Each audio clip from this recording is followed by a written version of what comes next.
وجاہدوا فی اللہ حق جہادہ هو اجتباکم وما جعل علیکم فی الدین من حرج ملت ابیکم ابراہیم هو سماکم المسلمین صدق اللہ مولانا العظیم۔ بارگاہ رسالت معاذ صلی اللہ علیہ وسلم میں درود پاک کا ہدیہ پیش کریں۔ اللہم صلی علی سیدنا محمد معدن الجود والکرم وآلہ واصحابہ الکرام وابنہ الکریم وبارک وسلم صلاۃ دائمۃ سرمدا ابدا۔ اللہ عز و جل قرآن پاک میں ارشاد فرماتا ہے، اللہ کے راستے میں کوشش کرو جیسے کہ کوشش کرنے کا حق ہے۔ کس چیز کی کوشش کرنی چاہیے؟ وجاہدوا فی اللہ حق جہادہ، یہاں پر جہاد کا لفظ ہے۔ لوگ بولنے سے بھی ڈرنے لگ گئے آج کے زمانے میں کہ جہاد کے لفظ کو زبان پر بھی نہ لاؤ۔ میں آپ کو بتاتا ہوں کہ دیدہ و دانستہ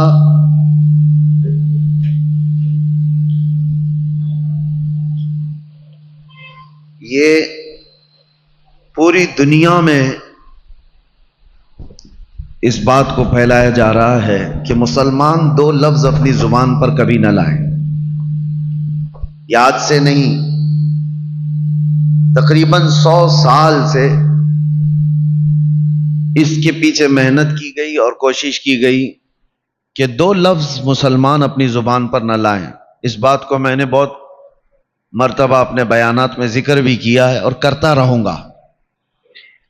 وہ دو لفظ کیا ہیں کہ مسلمان کی زبان پر جہاد کا لفظ نہ آئے اور خلافت کا لفظ نہ آئے، اور جہاد کو اتنا بدنام کر کے رکھو کہ لوگ اس کو بولنے سے ڈرنے لگ جائیں۔ میں آپ کو بتاؤں، جہادی جہادی کہہ کر کے لوگ آج گالی دینے لگ گئے اور آپ اس سے چڑنے لگ گئے کہ میں جہادی نہیں ہوں۔ جانتے ہو یہ ایک مائنڈ پروگرامنگ ہے، دماغ میں اس طور پر ڈالا جا رہا ہے، کل کو اگر کوئی گالی انسان نام سے بن جائے اور تم کو کوئی بولتے بولتے انسان انسان بولنے لگے تو کیا ڈیفنس کرو گے کہ نہیں ہوں، میں انسان نہیں ہوں؟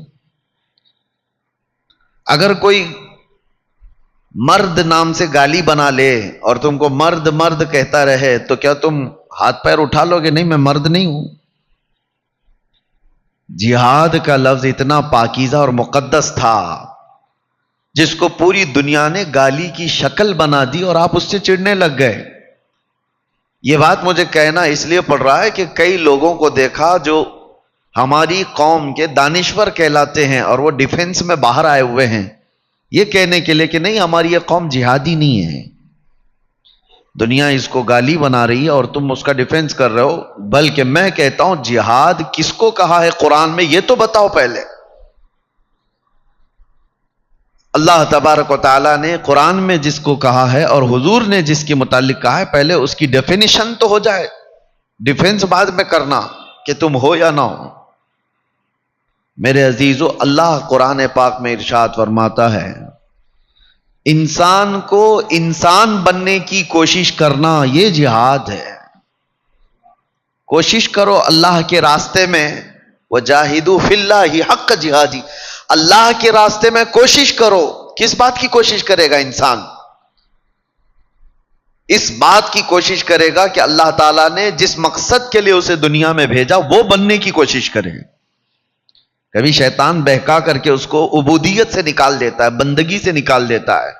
تم ہو کیا دنیا میں؟ اللہ کے بندے، اللہ کا بندہ ہے، ہم سب اللہ کے بندے ہیں، لیکن کبھی کبھار شیطان بندگی سے نکال کر کے دماغ میں ڈالتا ہے نہیں تو خدا ہے، خدا بننے کی کوشش کرتا ہے بندہ، تو واپس عبودیت کی طرف آ جائے، بندگی میں آ جائے۔ اس کوشش کرنے کو اللہ تعالیٰ نے فرمایا اللہ کے راستے میں کوشش کرو جیسے کہ کوشش کرنے کا حق ہے، کیونکہ آیت کریمہ میں اللہ تعالیٰ خود فرماتا ہے۔ وجہ کیا ہے اس پر کوشش کرنے کی؟ مثال میں آپ کو یوں دے کر کے بتا دوں کہ میاں میں نے آپ کو ایک مرسیڈیز کار دی ہے اور پھر میں کہوں گا اس کو سنبھال کر کے رکھنا، ماروتی بننے کے مت دینا۔ مطلب کیا ہے اس کا؟ میں اگر آپ کو کار دے دوں اور یہ کہوں اس کو کار ہی بنائے رکھنا، ٹریکٹر بننے مت دینا، تو اس کا مطلب یہی ہے کہ میں نے آپ کو ایک اعلیٰ چیز دی ہے، ادنا کی طرف مت جانا۔ اور قرآن میں اللہ فرماتا ہے وجاہدوا فی اللہ حق جہادی هو اجتباکم، اللہ کے راستے میں وہ کوشش کرتے رہو جو اللہ نے تمہیں بنا کر کے بھیجا ہے۔ وجہ یہ ہے کہ اس نے تمہیں چنا ہوا ہے، هو اجتباکم، اس نے تم کو چن لیا ہے۔ وما جعل علیکم فی الدین من حرج، اللہ تعالیٰ یہ بھی فرماتا ہے تمہارے دین میں اللہ نے کوئی زبردستی نہیں رکھی ہے۔ ملت ابیکم ابراہیم هو سماکم المسلمین، تمہارے باپ ابراہیم کا دین وہ کیا تھا؟ وہ اسلام۔ اور اللہ تعالیٰ فرماتا ہے تمہارا نام اللہ نے مسلمان رکھا ہے، کسی کے باپ نے نہیں رکھا، اللہ نے ہمارا نام مسلمان رکھا۔ آئیں کائیں مت کرو، شرماؤ مت، ٹوپی چھپا کر داڑھی نکال کر کے میں کامن آدمی لگوں، سیکولر لگوں۔ سیکولر کا مطلب ہوتا ہے ایک منافق، وہ ادھر بھی رہنا چاہتا ہے ادھر بھی رہنا چاہتا ہے۔ میں کہتا ہوں کہ آپ پیور بن جاؤ، جو ہو وہ بتاؤ۔ اللہ تبارک و تعالیٰ نے تمہارا نام مسلمان رکھا ہے تو کھل کر کے مسلمانی کا اظہار بھی ہو۔ لوگ نام ایسے ڈھونڈتے ہیں انٹرنیٹ پر کہ کامن لگنا چاہیے، کہ ایسا کچھ نام بتائیے جو سب میں چل سکتا ہو۔ میرے عزیزو، ایک شخص حضور کی بارگاہ میں آئے، کہا بیٹا پیدا ہوا، آقا نام کیا رکھو؟ حضور نے فرمایا محمد رکھو۔ بیٹا پیدا ہوا، محمد نام رکھا۔ چند سالوں کے بعد آئے، دوسرا بیٹا پیدا ہوا، حضور کی بارگاہ میں عرض کیا کہ یا رسول اللہ صلی اللہ علیہ وسلم بیٹا پیدا ہوا ہے، نام کچھ آپ فرمائیں۔ حضور نے فرمایا محمد رکھو، پھر محمد رکھا۔ تیسرا بیٹا پیدا ہوا، پھر آئے حضور کی بارگاہ میں، کہا حضور نام کچھ میرے بیٹے کے لیے، تیسرا بیٹا ہوا ہے۔ حضور نے کہا محمد رکھو۔ انہوں نے کہا یا رسول اللہ پہلے بیٹے کا نام محمد ہے، دوسرے کا بھی محمد ہے، آپ نے تیسرے کا بھی بتایا۔ میرے آقا نے فرمایا تجھے کیا فرق پڑتا ہے، ایک گھر میں تین تین محمد ہو جائے؟ اور یہ فرمایا گیا کہ جس کا نام محمد ہوگا قیامت کے دن جیسی ہی اسے پکارا جائے، سنو ہوگا یہ محشر کے میدان میں۔ روایات بتاتی ہیں کہ سب سے پہلے فرشتے حضور پاک صلی اللہ تعالی علیہ وسلم کا نام لے کر پکاریں گے، محمد کہاں ہیں؟ اس لیے کہ محشر میں سب کے نام چلیں گے، ہمارا بھی نام ہوگا، آپ کا بھی نام ہوگا۔ حضور کا نام لے کر جیسی ہی پکارا جائے گا تو جتنے محمد ہوں گے سب دوڑ کر کے آ جائیں گے۔ فرشتے کہیں گے نہیں، تم کو نہیں بلایا گیا ہے، وہ محمد ابن عبداللہ آمنہ کے بیٹے کو بلایا گیا، رسول اللہ کو۔ رب تعالیٰ فرماتا ہے میرے نام نبی کے نام پر آئے ہیں، سب کو بخش دو، اب واپس مت کرو، ایمان کے ساتھ آئے تھے۔ یہ نام رکھنے کا وہ اثر ہے میرے عزیزو۔ یہاں لوگ چھپانے کی کوشش کر رہے ہیں، سیکولر بننے کی بات کی جا رہی ہے۔ آپ کو اللہ تعالیٰ نے جس دین پر رکھا ہے اس کا کھل کر کے اظہار ہو۔ میں ایک بات اور بھی کہتا ہوں، ہاں اظہار تو کرتے ہیں ہم، بہت زیادہ کرتے ہیں، شو شائننگ میں بہت زیادہ ہے ہماری قوم۔ کہاں پہ پھول برسائیں گے ہمارے اوپر، ایک ایک کنٹل پھول، کسی جلسے میں جاؤ تو ہم دیکھتے ہیں، اور کاروں کی قطار ہے۔ پوچھنے پر پتہ چلا کہ ہم اپنی شان کا اظہار کیوں نہ کریں؟ شان کا اظہار یہ کچرا کر کے پھولوں کی برسات کرو، پنڈال لگاؤ، بہت بڑے بڑے کمکمے لگاؤ، جھنڈیاں لگاؤ، پھر پتہ چلتا ہے جلوس میں ساری چیزیں، اس لیے کہ اسلام کا اظہار کر رہے ہیں۔ ارے نادان، اسلام کا اظہار تیرے چہرے پہ ہوتا، تیرے لباس میں ہوتا، تم نے اپنے جسم پر اظہار تو نہیں کیا، اور چیزوں میں اظہار کرنے کی کوشش کر رہے ہو۔ مسجدوں کے مینار اتنے بلند ہو گئے، اس کی داڑھی 2 انچ بھی بڑی نہیں ہوتی۔ مسجدوں کو کتنی اوپر تک بنا دیا گیا ہے، تم نے اپنے آپ میں اظہار کیوں نہیں کیا؟ میں اکثر ایک بات کہتا ہوں، تم لڑتے ہو جھگڑتے ہو روزانہ اپنی داڑھی سے، اور یہ داڑھی بھی بڑی ضدی ہے، روز صاف کرتا ہے بیچارہ، داڑھی کو بولتا ہے نہیں میں مرد نہیں ہوں، وہ صبح نکل کے آتی ہے اور پھر بولتی ہے نہیں تو مرد ہے، پھر وہ نکالتا ہے، یہ اس کا جھگڑا تو زندگی بھر چلتا رہتا ہے، وہ ساتھ چھوڑتی نہیں اور یہ رکھتا نہیں۔ اس کو مذاق مت لو، یہ بات اس لیے میں عرض کر رہا ہوں کہ اللہ کے نبی صلی اللہ تعالی علیہ وسلم سے محبت کرنے والا دنیا داروں کے چہروں کو کیوں اپنانے لگ گیا؟ حضور سے محبت کرنے والے کو ڈر کس کا ہے؟ کس کا ڈر ہے؟ دنیا کا ڈر ہے کہ تمہیں دنیا تانا دے گی، یہ کیسے چہرے ہیں؟ مجھے بات یاد آتی ہے، مولانا علی برادران دو لوگ تھے آزادی کے موقع پر، محمد علی جوہر اور شوکت علی۔ ناگپور میں گیا تھا، ایک بہت بڑے مفتی ہیں، انہوں نے مجھ سے کہا تھا کہ آزادی کے موقع پر یہ دونوں مولانا لوگوں نے ایک بڑی بات کہی تھی۔ کہا کیا؟ کہا 15 منٹ کے لیے وہ آئے تھے اور سارے مسلمان استقبال کے لیے گئے، اس وقت بھی حالات بڑے خراب تھے، سب جگہ پر تعصب بھرا ہوا تھا، مسلمانوں کے خلاف بڑی بڑی سازشیں چل رہی تھی۔ اس وقت لوگوں نے پوچھا کہ آپ قائدین ہیں، کچھ بتائیں کیا کرنا چاہیے؟ انہوں نے کہا بہت بڑی طاقت وغیرہ جمع کرنے کی ضرورت نہیں، 2 چیزیں پابندی سے کر لو، دیکھو پھر۔ کہا کیا 2 چیزیں؟ کہا کہ ان کی بات میں کہہ رہا ہوں، سارے جتنے لوگ ہیں سب لوگ داڑھی رکھ لو اور سب لوگ ٹوپی پہن لو۔ کہا اس سے کیا ہوگا؟ کہا تمہیں پتہ نہیں، اللہ نے اسلامی شکل میں وہ رعب عطا فرمایا ہے، وہ رعب عطا فرمایا۔ تم ہو کروڑوں کی تعداد میں لیکن دکھتے کہیں نہیں، تم کامن بن کر کے جی رہے ہو، سیکولر بن کر کے جی رہے ہو، اپنے دین کو چھپا کر جی رہے ہو۔ اور دیکھو ہزاروں کے مجمع میں 4 سکھ بھی ہوں گے تو لگتے ہیں کہ ہاں سکھ برادری کے لوگ ہیں، کیونکہ انہوں نے اپنی شناخت کو برقرار رکھا، اپنی پہچان کو برقرار رکھا۔ وہ ہزاروں میں 4 بھی ہوں تو نظر آتے ہیں، اور تم لاکھ بھی ہو تو نظر نہیں آتے، پوچھنا پڑتا ہے نام کیا ہے تمہارا، وہاں سے بھی نہیں سمجھ میں آتا، اس نے راجو نام بتا دیا، وہ ادھر بھی ہے ادھر بھی ہے، سمجھ میں نہیں آیا تو باپ کا نام پوچھنا پڑتا ہے، باپ کا نام کیا ہے؟ اس نے ببلو بتا دیا۔ راجو سے بھی نہیں سمجھ میں آیا، ببلو سے بھی نہیں سمجھ میں آیا، ادھر کا ہے کہ ادھر کا ہے، دادا تک جانا پڑتا ہے۔ کیا یہ ہماری پہچان ہے؟ اللہ کے رسول صلی اللہ تعالی علیہ وسلم نے جن صحابہ کو اپنے معاشرے میں رکھا، اللہ اکبر، ان کی پہچان کیا تھی؟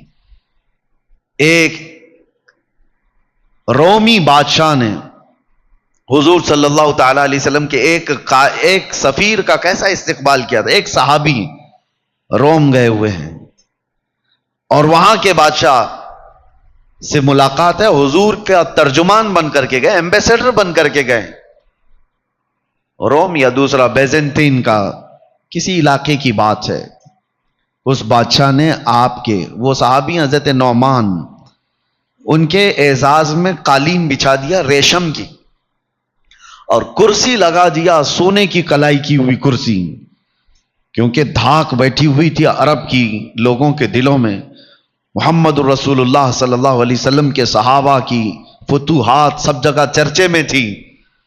ایسی بات ہے، اس وقت عزت دینے کے لیے یہ کیا گیا، ریشم کا قالین اور سونے کی کلائی کی ہوئی کرسی لگائی گئی۔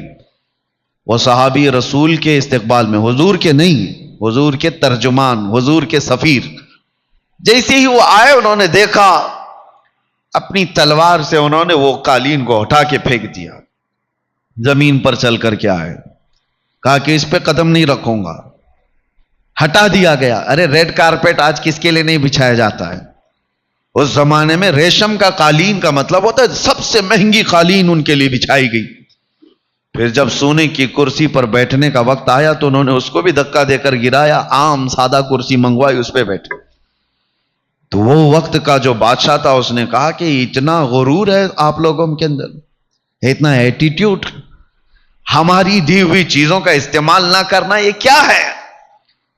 حضرت نعمان نے کہا ایٹیٹیوڈ، غرور، تکبر نہیں ہے، بات در حقیقت یہ ہے کہ میرے نبی صلی اللہ علیہ وسلم نے مرد کو ریشم کا استعمال حرام فرمایا، اور گولڈ کا، سونے کا استعمال میرے نبی نے مردوں کے لیے حرام فرمایا ہے، اس لیے میں نے تمہارے ریشم کا بھی استعمال نہیں کیا، تمہارے سونے کا بھی استعمال نہیں کیا۔ کہنے والوں نے کہا وہ عرب کے رسول ہیں، آپ کہاں ہے؟ وہ یورپ میں آئے ہو، وہ عرب میں بیٹھے ہوئے مدینے میں ہیں اور تم یہاں پر ہو۔ اس صحابی نے کیا خوب جواب دیا تھا، انہوں نے کہا ہمارا دین وہ نہیں ہے کہ بازاروں میں الگ اور مسجدوں میں الگ، ہم مدینے میں بھی محمد کے غلام ہیں، یورپ میں بھی محمد کے غلام ہیں صلی اللہ علیہ وسلم۔ جس علاقے میں ہیں ہم اسلام کا اظہار کرتے ہیں۔ یہ پاسداری تھی، یہ احترام تھا دین کا، وہ لوگ کامیاب تھے۔ یہاں پر لوگ ہم سے یہ بھی کہتے ہیں حضرت جہاں جیسے جائیں ویسی بات کرنا چاہیے، ہاں جس پارٹی میں جائے ویسا لہجہ اختیار کرنا چاہیے۔ دیکھو ان سب کا ماحول وہی ہے، سب کا ماحول وہی بنتا چلا گیا۔ ان سے جب بات کرتے ہیں تو سیکولر بات کرنا چاہیے، ادھر آئیں تو ایسا لگتا ہے اس سے کٹر کوئی ہے ہی نہیں، منافقت ہے۔ دین اسلام تمہیں لہجے کے استعمال کا طریقہ تو بتاتا ہے لیکن منافقت نہیں سکھاتا، منافقت نہیں سکھاتا۔ اللہ نے تمہیں اس روئے زمین پر چنا ہے تو پیوریٹی کے ساتھ جیو۔ جو شناخت میرے نبی نے تمہیں دیا اس سے بہتر آئیڈینٹیٹی کوئی ہو ہی نہیں سکتی، کوئی نہیں ہو سکتی۔ سرکار مفتی اعظم ہند رحمت اللہ تعالی علیہ کے زمانے میں ایک وقت ایسا آیا کہ آپ سنت طریقے سے کھانا کھا رہے تھے تو آپ کے مرید اور خلیفہ نے کہا کہ حضور زمانہ بہت ترقی کر چکا، آپ چاقو چمچ سے کھانے کا وقت آ گیا ہے، کانٹے اور چمچ سے لوگ کھاتے ہیں، اس طرح سے کھانے کا طریقہ آ گیا ہے، تو کیا ہم اپنے آپ کو بدل نہیں سکتے؟ وہ متقی پرہیزگار لوگوں کا حال یہ تھا، انہوں نے کہا کہ ہر زمانہ میرے رسول کا ہے، حضور کا طریقہ پرانا ہو ہی نہیں سکتا۔ تم نے کیسے کہا کہ نبی پاک کی سنت یہ پہلے کی ہے اب نیا طریقہ آ گیا؟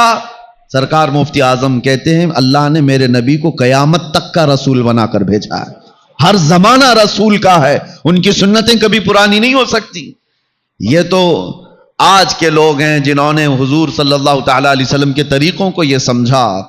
پھر میں یہ پوچھتا ہوں اگر حضور کی سنتیں پرانی ہیں تو ہمیں دیکھنے کو لوگ کیوں تڑپتے رہتے ہیں؟ ہم کون سی دنیا داروں کے طریقے پر اب چل رہے ہیں؟ ہم آج کے دور میں چاہے تمہارا جتنا بھی فیشن ہو، ہم نے دیکھا ہے حضور پاک صلی اللہ تعالی علیہ وسلم کی سنت کا اگر عمامہ پہن لیں تو لوگوں کی نگاہیں اٹھ کر کے عزت سے دیکھتی ہیں۔ یہ ہر زمانہ حضور پاک صلی اللہ تعالی علیہ وسلم کا ہے۔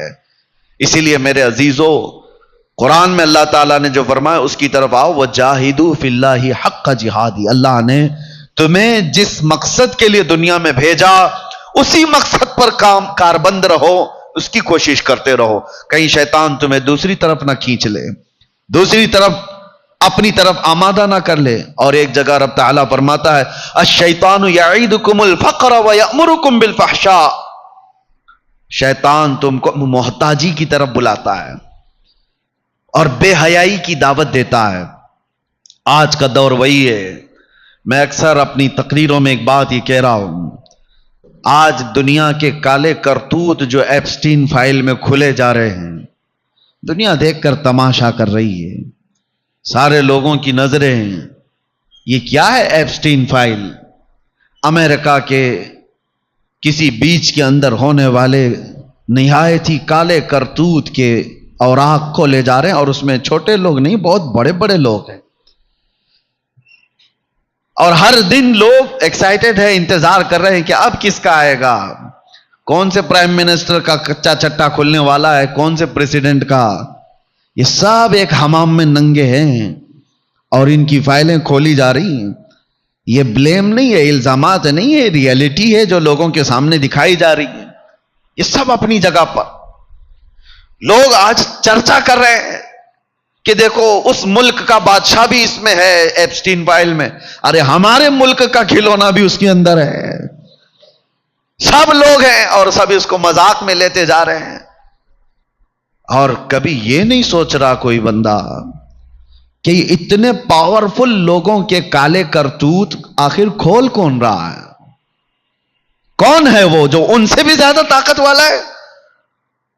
ایک بات میں آپ کو بتاؤں، یہ وہ طاقتیں ہیں جن کے ہاتھ میں ڈپارٹمنٹ کے محکمے سے لے کر کے جوڈیشری تک کے گلے ہاتھ میں موجود ہیں، وہ جیسے چاہیں اپنے احکام نافذ کر چاہتے ہیں۔ تو دیکھا آپ نے، ارے پورے کے پورے الیکشن کھا جائیں، ویسے لوگ، طاقتور لوگ اپنے گندے اور کالے کرتوت کو آخر کیوں کھول رہے ہیں اور کھولنے کیسے دے رہے ہیں؟ ان کے پاس تو طاقت ہے، ان کے پاس تو پاور ہے، جو بھی ان کے کالے کرتوت کھولے گا اس کو تو یہ پکڑ لیں گے، گلا دبا دیں گے، ختم کر ڈالیں گے۔ لیکن ایک بات میں آپ کو بتاؤں، یہ کوئی اور نہیں کھول رہا، یہ خود وہی لوگ کھول رہے ہیں۔ ہاں، کوئی اور طاقت نہیں ہے۔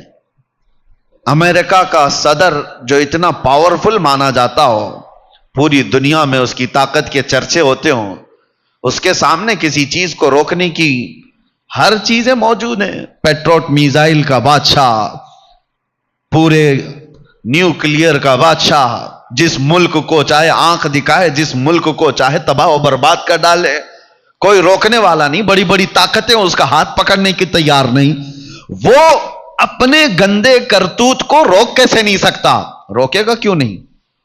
اس کے پاس ساری طاقتیں موجود ہیں۔ لیکن ایک بات کی طرف میں آپ کو اشارہ کر رہا ہوں، یہ فائلیں کوئی اور نہیں کھول رہا، وہ کالے کرتوت کرنے والے یہ سارے طاقتور خود ہی کھولے جا رہے ہیں۔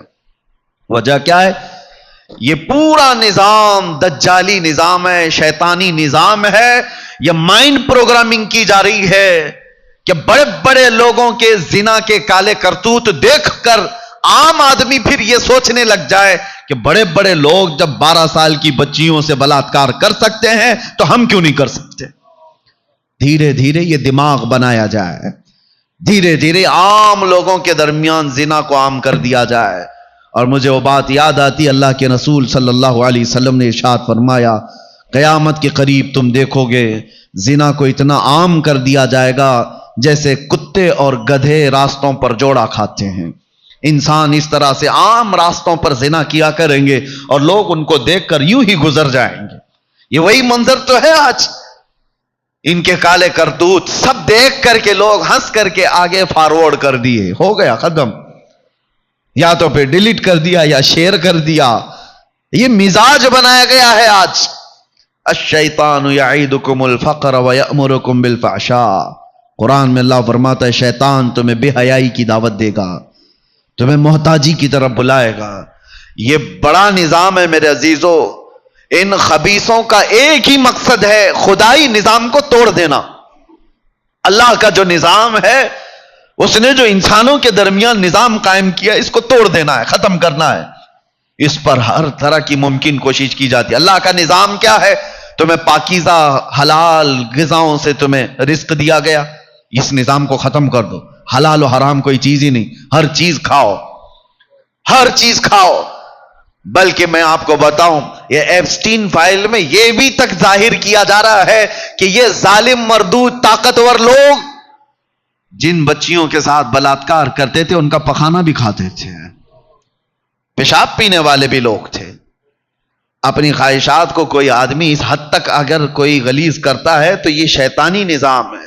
اللہ کا جو نظام قدرت ہے اس کو پارا پارا کر دو، ختم کر دو۔ شادی کا نظام ختم کرنا چاہتے یہ دجالی دنیا، نہیں، لیونگ ان لائف ختم کرو، شادی ودی کا نظام۔ جو پسند آئے اس کے ساتھ رہو، جب تک چاہے رہو، بچے ہو جائیں تو بھی کوئی بات نہیں، پھر نہیں ہو تو چھوڑ دو، دوسری رکھو۔ شادی کا نظام ہی ختم۔ یورپ میں ہزاروں بچے ایسے ہیں جن کو باپ کا پتہ ہی نہیں، معلوم نہیں رہ گیا، کیونکہ ماں کئی لوگوں کے ساتھ رہی۔ ایسے ایک دو نہیں، ہزاروں بچے ہیں۔ نسب کے لیے اسلام نے حفاظت کا اتنا زیادہ حکم دیا کہ ایک طلاق شدہ عورت سے بھی تمہیں نکاح کرنے کے لیے انتظار کرنا ہوگا عدت کا، کہ پہلے والے شوہر کے نطفے کا ہلکا اثر بھی اس کے پیٹ میں باقی نہ رہے، اس کے رحم میں کوئی حصہ بھی باقی نہ رہے، تاکہ تمہارا اور پہلے والے کا نسب مختلط نہ ہو جائے، مل نہ جائے۔ اسلام نے اس پر زور دیا کہ بچوں کا نسب بہت ضروری ہے، اور اس نظام کو یہ دنیا ختم کرنا چاہتی ہے، پوری طاقت و قوت کے ساتھ اس کو ختم کرنا ہے۔ اور اسلام نے جو نظام سختی کے ساتھ دیا، مرد اب عورتوں سے نکاح کرے، قرآن میں اللہ تعالیٰ فرماتا ہے جو تمہیں اچھی لگے، 1 نہیں 2 نہیں 3 نہیں 4 تک کی اجازت، واجب نہیں، اجازت کہ تم نکاح کرو۔ اور یہ دجالی نظام چاہتا ہے کہ یہ نظام ہی ختم کرے، مرد مرد سے شادی کر لے، عورت عورت سے شادی کرے۔ پوری کمیونٹی بنائی گئی LGBT، پوری دنیا اس کے حمایت میں کھڑی ہے، اس کے لیے قانون بنانے کی کوشش کی جا رہی ہے۔ مردوں کو آپس میں ہومو سیکسولیٹی کی اجازت دی جائے، عورتوں کو لیسبین بننے کی اجازت دی جائے۔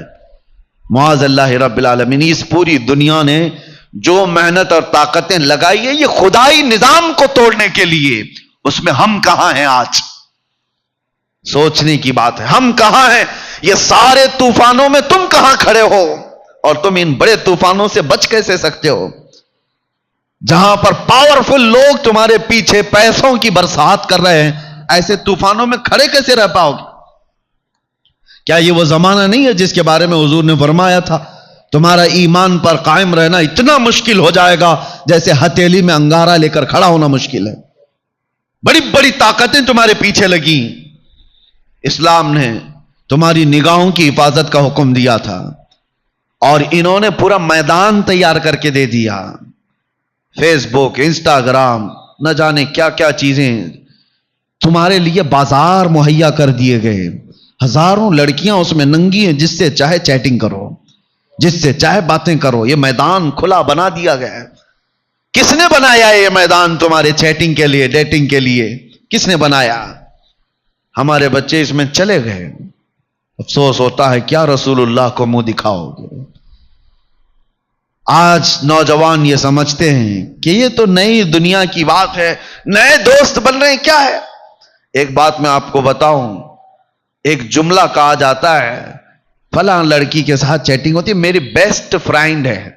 لڑکیاں کہتی ہیں اس کے ساتھ میرا کچھ بھی نہیں ہے، بیسٹ فرینڈ ہے۔ یہ جھوٹ ہے، کبھی ہو ہی نہیں سکتا۔ اللہ نے تمہیں حکم ہی نہیں دیا اس کا بیسٹ فرینڈ کا۔ اجنبی کے لیے اللہ تعالی، اللہ کے رسول فرماتے ہیں جب ایک اجنبی مرد ایک اجنبی عورت کے ساتھ ہو تو تیسرا اس کے ساتھ شیطان ہوتا ہے۔ تمہیں یہ اجازت ہی نہیں دی گئی، لیکن دنیا نے یہ نظام بنا کر کے دیا ہے، تمہارے سامنے میدان بنا کر کے دیا ہے، کھیلو اس میں، ننگے ہو جاؤ۔ اور اتنا ننگا ہو جاتا ہے آدمی کہ خود اپنے آپ کو بھی، اپنے خاندان کو بھی، سب کو ننگا کر دیتا ہے۔ یہ پوری دنیا خدائی نظام کو توڑنے میں پوری طاقت خرچہ کر رہی۔ فیس بک اور انسٹاگرام، یہ واٹس ایپ کے جو سوشل سائٹس بنائی گئی، جانتے ہیں یہ ملین میں نہیں بلین ڈالرز کے ہیں۔ یہ ہلکے پھلکی قیمت کے نہیں ہیں، کروڑوں روپیوں کے خرچ کے بعد یہ چیزیں بنی ہیں، اور ایک دو نہیں، کروڑوں لوگ اس کے اندر موجود ہیں، اس کے سبسکرائبر ہیں۔ کیوں دنیا تمہیں یہ پلیٹ فارم بنا کر کے دے رہی ہے؟ کبھی سوچا آپ نے؟ کبھی آپ انٹرنیٹ کی دنیا میں جائیں، آپ کو کوئی ایپلیکیشن کا سبسکرپشن لینا ہوتا ہے، یا کبھی کوئی سیکھنے والی چیز آپ کو لینی ہوتی ہے، ارے منتھلی فیس بھرنا پڑے گا آپ کو۔ دیکھو آپ، منتھلی فیس ہے، لیکن یہ سوشل سائٹ مفت میں دھنا دھن دی جاتی۔ فیس بک کی کوئی منتھلی فیس نہیں ہوتی، انسٹا کی کوئی منتھلی فیس نہیں ہوتی، یہ سنیپ چیٹ کہیں کوئی فیس نہیں چارج کرتا۔ کیوں میاں اتنا رحم دل ہمارے اوپر؟ پوری دنیا کو یہ کس چیز میں مبتلا کی؟ یہ میدان بنا کر کے دیا گیا ہے کہ ننگے ہو جاؤ، سب ننگے ہو جاؤ، خدائی نظام کو پاش پاش کرو۔ اللہ نے فرمایا حیا قائم رکھو، تم حیا کو قتل کر دو۔ اللہ نے فرمایا نظروں کی حفاظت کرو، تم نظروں سے خوب زنا کرو۔ اللہ نے فرمایا تم اپنے کانوں کو زنا سے بچاؤ، لذت والے الفاظ سننا یہ زنا ہے کانوں کا، اور انہوں نے بنا کے دیا روز صبح شام تم کانوں سے زنا کرو۔ کیوں میدان بنا کر دیا گیا ہے؟ میں اب آپ کو سمیٹتے ہوئے اس بات کی طرف لے کر کے آتا ہوں، ان طوفانی دنیا میں